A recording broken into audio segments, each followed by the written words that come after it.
Que signifie marcher dans l'amour fraternel? Ça veut dire beaucoup de choses. C'est tellement important qu'il faut qu'on explique. Marcher dans l'amour fraternel, c'est apprendre à se pardonner les uns. Les uns quoi? Le psalmiste avait tout compris. Il dit dans le psaume 130 au verset 3. Ô Éternel, si tu gardais le souvenir des iniquités, des péchés, des fautes. Il dit Éternel, qui pourrait vivre? Qui pourrait tenir? Qui pourrait rester debout? Et dans la suite il dit mais le pardon se trouve auprès de toi. Qui pourrait tenir dans ce monde spirituel qui contrôle le monde des mortels? Si le Créateur des cieux et de la terre retenait le souvenir de tes fautes, personne ne s'en sortirait. Il dit personne ne serait debout. Et dans le psaume 32 verset 1, David dit béni soit ou encore heureux celui à qui la transmission est remise, celui à qui le péché est pardonné ou encore le péché est couvert. David dit un homme que tu vois sur la terre dont les péchés ont été pardonnés, c'est un homme qui est béni. C'est pas un homme qui a des voitures. Ça vient après. Il y a des degrés de bénédiction. Mais le premier degré, le psalmiste révèle, c'est quand les péchés d'un homme sont pardonnés. Quand les fautes d'un homme ne lui sont pas imputées. Quand les fautes d'un homme sont couvertes par le Créateur des cieux et de la terre, par le juge de l'univers. En quoi le pardon est si important? Mais le pardon est tellement important et j'en parle comme étant la première chose qu'on doit apprendre. Si on veut vivre, si on veut marcher dans l'amour entre les frères et sœurs. Le monde est tellement méchant, tellement ténébreux. Ce n'est pas toi qui l'as créé, c'est ce qu'il est devenu. Et nous devons apprendre à naviguer dans ce monde. Et quand on est de nouveau, on appartient à une famille spirituelle, on doit apprendre à naviguer. Même les familles naturelles, on doit apprendre à naviguer dans les familles. Les frères, les sœurs. Dans les familles, on se fait tous mal les uns les autres. Famille spirituelle ou famille naturelle, ou dans nos territoires, ou dans nos sociétés, ou dans la famille professionnelle. Les gens se font mal les uns les autres. Les patrons font mal aux employés. Les employés font mal aux patrons. Dans la famille, les parents font mal aux enfants. Dans la famille, les enfants font mal aux parents. Dans l'église, les pasteurs font mal aux brebis. Les brebis font mal aux pasteurs. Les brebis se font mal les unes entre les autres. Dans la société, les gens se font mal les uns les autres. Les gens se vexent, se blessent les uns les autres. Donc s'il y a bien une chose qui est indispensable de comprendre, si je veux marcher dans l'amour pour Dieu et dans l'amour fraternel, je dois impérativement comprendre la puissance, l'importance du pardon.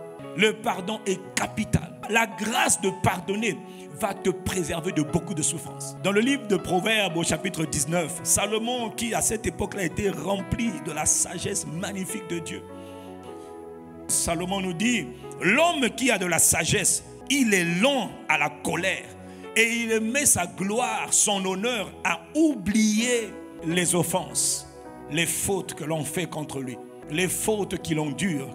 Parce que la sagesse, c'est là encore une manifestation de ce que Dieu est, donc de sa gloire. L'homme qui est prudent, l'homme qui est sage, il dit, il retient sa colère. Il est comme Dieu. Mais il donne une autre caractéristique de l'homme sage. Il dit, il met sa gloire, son honneur à oublier les offenses. C'est-à-dire qu'il a une grâce que Dieu lui a donnée. Ce qu'il a demandé à Dieu. C'est que quand on l'offense, on le blesse, on le fait mal, il s'élève. Ça va. J'ai une grâce de pardonner facilement. J'arrive à encaisser facilement. Là où d'autres disent, je ne vais jamais oublier ce que tu m'as dit. Lui dit non, c'est rien. Il trouve des excuses. Il dit non, il n'a pas fait exprès, il était sûrement en colère. C'est pas grave. Gloire à Dieu. Moi aussi j'ai été pardonné. Ça c'est un homme sage selon Dieu. C'est une femme sage selon Dieu. En quoi le pardon mutuel est important? Premièrement, parce que le pardon, c'est la porte d'entrée dans le royaume de Dieu. Personne ne naît de nouveau, personne, s'il n'a pas d'abord été pardonné. Ce qui fait que je suis né de nouveau, c'est pas Jésus, non, pardonne-moi d'abord. Pardonne-moi mes péchés. En lui, par son sang, nous avons la délivrance. Nous avons aussi, Ephésiens 1, verset 7, la libération par son sang, la rédemption par son sang. Mais en Christ, nous avons aussi le pardon des péchés, selon la richesse de sa grâce. Si tes péchés n'ont pas été pardonnés par Dieu en Christ Jésus, tu n'es pas enfant de Dieu. Pour devenir un enfant de Dieu, il faut avoir été pardonné par Dieu. 1. Purifié par son sang. 2. Mis à part pour lui. 3. Tu vis dans le royaume après. Mais la condition numéro 1, c'est le pardon. Est-ce que tu le sais? Tu en es conscient? Acte 10, verset 43, il est écrit que tous les prophètes rendent de lui le témoignage. Que quiconque croit en lui reçoit par son nom le pardon des péchés. J'ai cru en Jésus.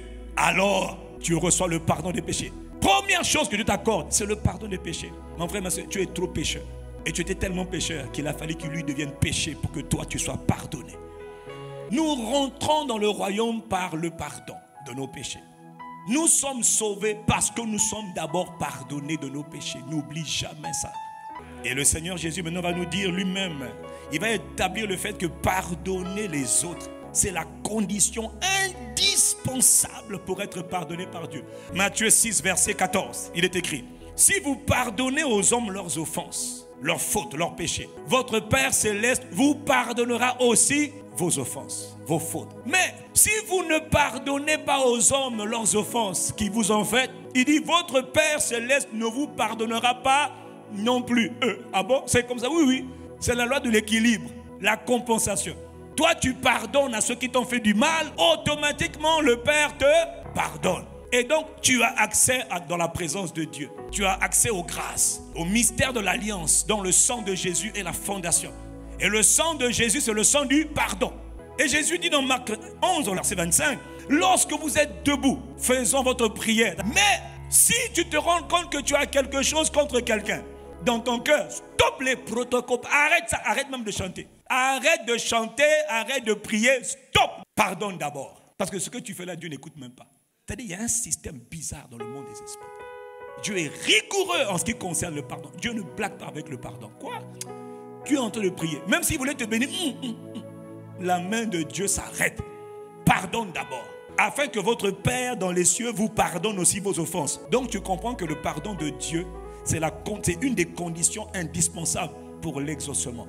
Pas de pardon dans ton cœur, pas d'exaucement. Même pas de pardon, même ta prière n'est même pas écoutée. Le manque de pardon est à l'origine de beaucoup de souffrances, de beaucoup de maladies, de beaucoup de blocages, de beaucoup de limitations dans la vie de plusieurs. Il faut qu'à chaque instant dans ton cœur, quand tu fais ce qu'on appelle le check-up, c'est-à-dire tu fais ce qu'on appelle le scanner de ton cœur, il n'y ait personne qui passe bip. Si tu sais dans ton cœur que là, il y a comme une alerte. Ah, mon frère, il faut aller. On a vu dans la parabole de Matthieu 18 comment la personne, un homme avait une dette vis-à-vis de son maître. Rappelle-toi cette parabole de Matthieu 18, versets 23 à 35. Je ne vais pas la relire, mais c'est un mystère que Jésus a révélé sur la puissance et l'importance du pardon. L'homme qui a une dette vis-à-vis de son maître, c'est-à-dire de son Seigneur. Jésus parle, c'est une parabole. Donc il parle de la réalité céleste, la réalité invisible. Donc il dit que toi, tu es un homme et en tant que mortel, tu as une dette vis-à-vis de ton Créateur. C'est ce qu'il veut te dire. Et vis-à-vis du Créateur, tu dois à peu près 60 millions. Et tu ne peux pas payer cette dette parce que toi-même, tu sais que tu ne vois pas clair. Donc il faut te calmer. Tu ne peux pas payer cette dette. Maintenant, tu as tellement crié à Dieu pour qu'il te fasse miséricorde. Dieu t'a fait miséricorde. Et il a pris la dette de 60 millions de dollars et il t'a pardonné. Il a dit, tu ne paieras plus cette dette. Oublie-la. Et quand tu as été pardonné, tu as été remis de cette dette. Il t'a acquitté, il t'a innocenté, il t'a dit, bon maintenant va, je te laisse partir. Maintenant tu vas, tu rencontres le frère Jean-Jacques Gilbert, qui lui t'a fait du mal. Et dans le système de compensation, de mesure du ciel, il te dit, cette douleur qui t'a faite là, ce tort, cette offense qui t'a créé là, dans le système de mesure de Dieu, c'est 100 francs. Alors on va dire 100 euros. Donc entre les 60 millions que toi tu dois à Dieu et les 100 euros que le frère là ou la soeur te doit, toi tu dis non, je ne pardonnerai pas, tu m'as fait trop souffrir, tu m'as fait mal, tu m'as injurié, tu vas voir. Et toi tu ne peux pas pardonner. Alors Jésus explique, pour terminer l'histoire, que le maître était fâché parce que tu n'as pas voulu pardonner. Et le maître t'a livré aux démons. Les bourreaux dont on parle, ce sont des créatures démoniaques. Voilà pourquoi beaucoup souffrent sous l'oppression du diable. Toutes sortes de souffrances, dans le corps, dans l'âme, dans la vie de tous les jours. Beaucoup de gens souffrent des maladies bizarres, des situations confuses, difficiles, des malédictions en tout genre. Parce que ce sont des bourreaux, ce sont des démons qui ont été relâchés. C'est toi-même qui les as attirés par ton refus de pardonner. Et puis Jésus dit, au verset 35, Matthieu 18, c'est ainsi que mon Père Céleste vous traitera si chacun de vous ne pardonne pas à son frère de tout son cœur. Donc tu comprends que tu n'as pas le choix que de pardonner ton frère, ta soeur qui t'a offensé de tout ton cœur. Si tu décides de ne pas pardonner, ne t'inquiète pas. Tu viens d'ouvrir ta porte à des démons. Et quand les démons viennent, on ne sait pas qui vient, mais on sait qu'on les appelle des bourreaux, des assassins, des destructeurs. des pilleurs, des voleurs. Ils vont te créer toutes sortes de situations bizarres. Et pour sortir de là, il faut d'abord que tu pardonnes. Il est écrit dans Ephésiens 4, verset 30. N'attristez pas le Saint-Esprit de Dieu. Point. Verset 32, il dit, soyez bons les uns envers les autres. Mais il te dit, vous pardonnons réciproquement. Vous pardonnons mutuellement. Il dit, apprenez à vous pardonner mutuellement. Mais comment? Comme Dieu vous a pardonné en Jésus-Christ. C'est-à-dire que de la même manière que le Père nous a pardonné en Christ Jésus, nous aussi, nous allons nous faire mal les uns les autres, nous allons nous plaindre les uns des autres, mais il te dit, apprenez à vous pardonner mutuellement les uns les autres. C'est un ordre de notre papa. Le Père ordonne que les enfants se pardonnent mutuellement. Pourquoi tu l'as pardonné? Mais tu n'as pas le choix, tu as été pardonné. Et si tu ne pardonnes pas, alors le pardon que tu as reçu est stoppé. La première grâce que tu dois avoir si tu veux marcher dans la grâce de l'amour fraternel, c'est la grâce de savoir pardonner tout le monde. Que ton cœur soit un cœur léger. Le deuxième point pour la journée, marcher dans l'amour fraternel, c'est aussi apprendre à se supporter les uns les autres. Colossiens 3, au verset 13, il est écrit, supportez-vous les uns les autres. Parce que l'amour supporte. Si Dieu dit supporter, parce qu'il sait qu'il y a des gens qui sont difficiles. Demain, il sera plus facile. D'ailleurs, même avec le temps, il y en a qui deviennent toujours de plus en plus difficiles. Mais Dieu dit qu'il y a une grâce. C'est la grâce de supporter tout le monde. Toi, je sais que tu es bien avec les gens qui sont bien avec toi. Oui, je sais, on te connaît. Hein? Mais je sais que tu as plus de difficultés avec les gens qui sont difficiles. Parce qu'il y a des gens vraiment qui sont belliqueux. Dire que tu vois sa tête, ça t'énerve. Il y a même des manières là que tu ne supportes pas. Il dit, supportez-vous les uns les... Et si l'un de vous a quelque chose à reprocher à autrui, c'est-à-dire que si tu trouves à critiquer ton frère, là maintenant il faut pardonner mutuellement. Nous devons apprendre à nous supporter. C'est dur. Mais voilà pourquoi apprends. Parce que les gens ne sont pas comme toi. Hein?